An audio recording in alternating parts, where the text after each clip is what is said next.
Taurus, welcome to this week's reading. I hope that you've been well.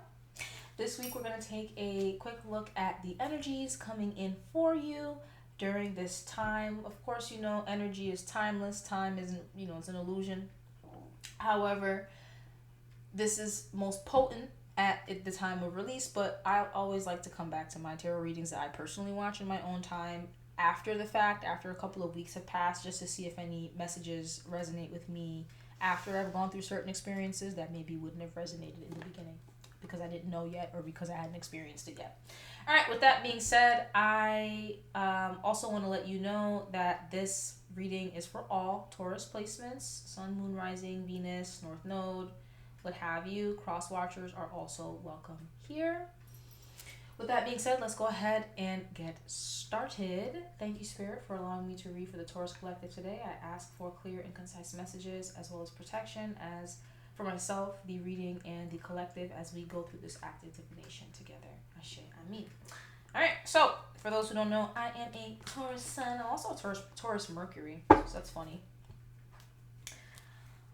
Uranus is getting ready to leave Taurus on the 25th of March, and I don't think you understand like how excited I am for that, because you know the energy should be a lot more fluid for us, and we'll be back stable and grounded. We haven't really felt grounded and stable in this way, in the last like 8 years. So, woo! All right, let's take a look at the action, reaction, and outcome. Action could be action that you are taking, Taurus, or being taken by someone else toward you. So just put yourself where you fit, and if this doesn't resonate with you, be sure to check out your moon and rising signs. I also read for Libra on this channel. I read for Venusian signs only. All right, my dog's having a drink of water in the back, and we have the High Priestess here. So you've been really walking in lockstep with your intuition. You have learned the lesson that you do your best when you are locked in and in sync with your higher self. So that being said, let's look at the reaction. Ooh, my dog says hi. Let's look at the reaction. The Hangman. And we got the Hangman in your last reading as well. You had a change in thought process. You had a change in the way that you see your situation, in the way that you see the world, in the way that you see yourself. So you're having a radical like mind shift, but it's a mind shift for the better. And that has come from you being in tune with your intuition. You might be getting interesting dreams, I'm hearing, downloads. Be sure to keep, even if it's like a notes, a note app on your phone or a notebook by your bedside, try to keep a dream journal. So that way when you wake up, you're able to get those thoughts out immediately. Because sometimes it can be hard to access, excuse me, might be hard to access those dreams after a time if you try to force it, especially if it wasn't something that made a lot of sense. It might be, I'm hearing your dreams might seem nonsensical, but if you write it down, there are patterns in there. We also have the Ace of Pentacles as your outcome, which honestly, love that, because in the last reading I did for Taurus, general, you had, and this is not a career reading, I'm going to do specific career readings, and those should be up on the channel.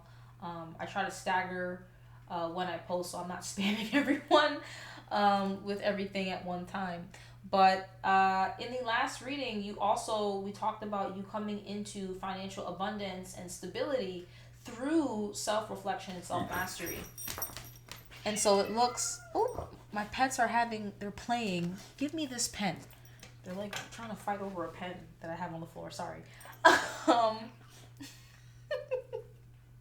my cat says hello. Yes. So, Zaytuni, go sit down. Zaytuni, please go have a seat. Yeah, so, I don't know. It might be confirmation for somebody. There might be... Maybe the Hangman has something to do with you realizing the dynamic that you have with somebody needs to shift. So it can be different for everyone. But as we walk into the outcome with the Ace of Pentacles, you're walking, and Pentacles are not just money. There are other kinds of resources in the physical plane as well. Time, energy, effort, attention. These are all currency. Beauty is also a form of currency, right? Is a pentacle. So these are all just examples, but you have a new opportunity being given to you, an opportunity that you probably didn't even see coming is what I'm hearing. It's something that you probably thought you were out of the running for. Maybe you had an interview and you thought you didn't get the job and they just needed to kind of restructure their own stuff internally. And this is just an example. And they call you back like a month later, like, hey, we didn't forget about you. Sorry, we have kind of crappy communication. Like, you know, you're a shoo-in for the role. It'd be stupid not to hire you. Do you want this job? Something like that. So let's go ahead and get a little bit more clarification, just so we can understand the energies a bit more and see if we can glean some lessons. It's all about learning in this space. Alright, so clarifying the High Priestess. Why is the High Priestess here? We have the Six of Pentacles. So you've learned a lot from being able to... You've learned a lot from your experiences helping other people is what I'm getting. You're the kind of person that is very, very keen on being empathetic and walking in the spirit of compassion and helping others. And you've learned some things. I mentioned earlier dynamics needing to shift. So there are different storylines and energies for different people. But what I'm getting specifically is that you have learned to trust your intuition and your pattern recognition skills because of situations where maybe you were helping people that maybe weren't reciprocating, or perhaps they weren't grateful, or like, I don't know if you were dealing with somebody and you were doing them a favor, but they were trying to make it seem like you were doing them the favor and they were dealing with you kind of like, you know, they were dealing with you kind of hard, and you're like, hey, you know, so you had to go inward and learn from this experience.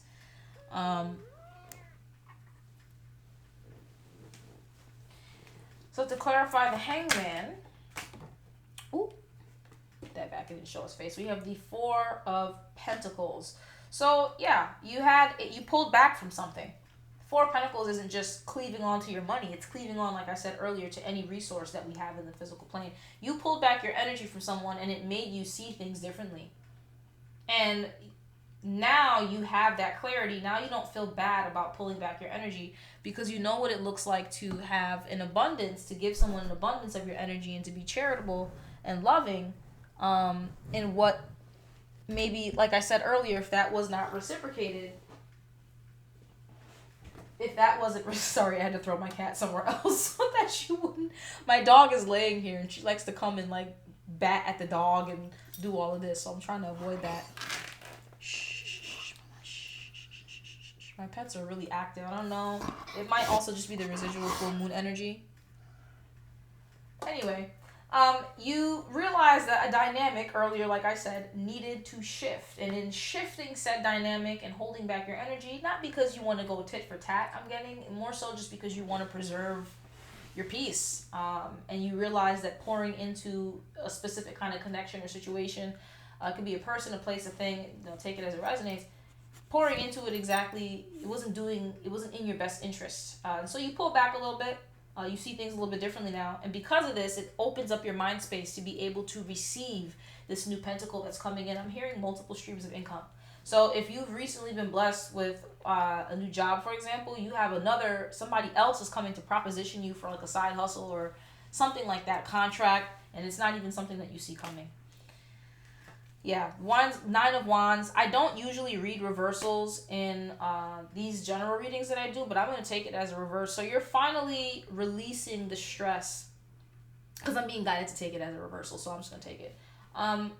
You're releasing the stress and the burden that you've been carrying these last few, I'm hearing years, in various forms. You've learned some lessons about what it looks like to preserve your peace and preserve your comfort, not through harming others, but through teaching others how to enact boundaries by erecting your own, is what I'm hearing.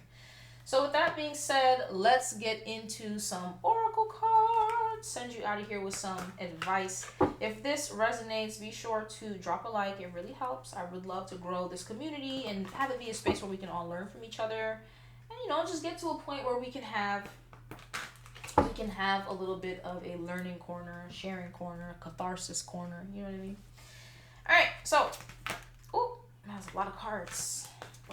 What advice do we have? We have faith, humanity, and benevolence. Stay calm. Trust the good in yourself and others. See the light in the world. And that's the artwork on the card. I think holding your faith in self, and holding your faith also, if you know, have a specific spiritual path that you follow, having faith in that is really going to be pivotal in centering yourself and keeping yourself on the straight and narrow energetically, so that you're able to open up for the blessings that are always waiting to come in for you. Because the thing about it is that we're there are blessings swimming around us all the time.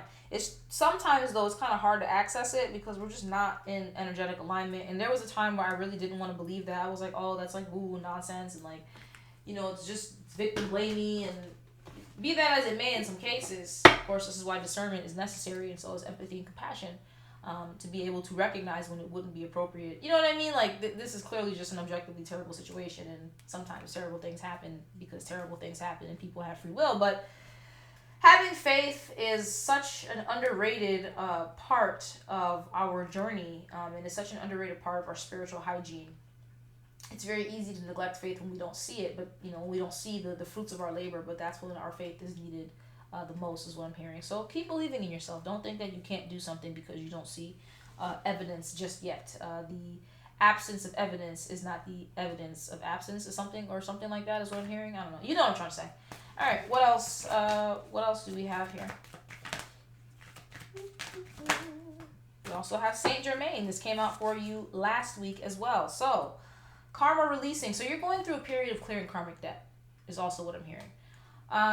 Karma releasing. Move beyond drama. Create your own path. Make room for good energy. Okay.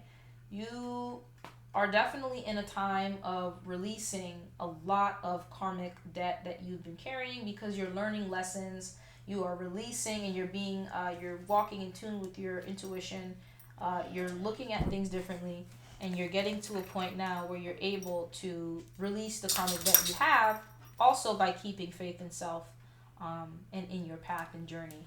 You look pretty solid here, Taurus. I like this for you. I really do. So with that being said, thank you so much for being here. I'm going to leave it right here. I hope you have a great one, and I will see you soon. Bye.